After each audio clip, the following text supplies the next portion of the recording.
Here's the finished stylized version of their deer image. And they started with the face. They used the keystrokes and trying to help you memorize some of those for the shapes, the ellipse tool. And when you click it, it'll start to give you parameters. So set your rulers to pixels for this.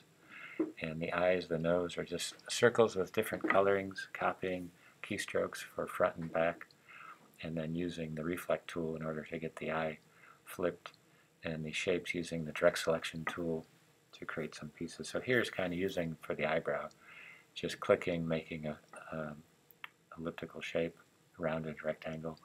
The cheeks are just the ellipse shape, clicked and reflected with a light pink. And then up at the top I'm just doing the mouth, which is a circle with a thick stroke and the rounded edges on the stroke, and using the scissors to cut the piece in half just to give it the mouth, and then copying and pasting behind or in front. In this case it's Command B, and using a lighter highlight underneath the mouth. So it's just kind of using some very simple, stylized but very effective illustration pieces.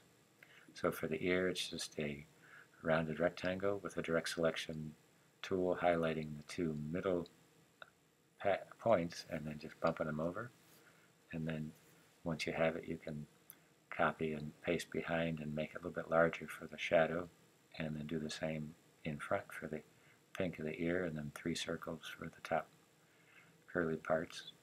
Here's the arc tool with the rounded cap, and then making the horns and just grouping them and double clicking the reflect tool and copying a piece over there and using the shift to drag it across. For the body, again, here's the rounded rectangle, adjusting the corners so the radius is a little bit farther, and then selecting the direct selection tool for the points and moving them to the left and the lower right, moving them over, and then giving a shadow down below, and then a little part for the inside, putting a light pink color in there. The arc tool again for the arm. And once that's made, use the width tool to narrow the top part, and then putting like a little thumb shape and a little pad on top for a highlight, and then doing the same, reflecting that across, duplicating that piece. And then down for the legs, putting a thicker arc tool. So you have to practice with the arc tool because it's a little tricky.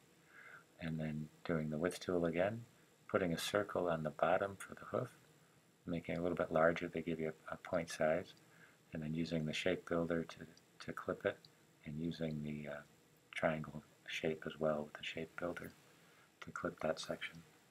So that gives you the overall character, and as it is, it's a stylized character. They'll do some pieces where you can modify the eyes and the mouth, so you have like different animated faces.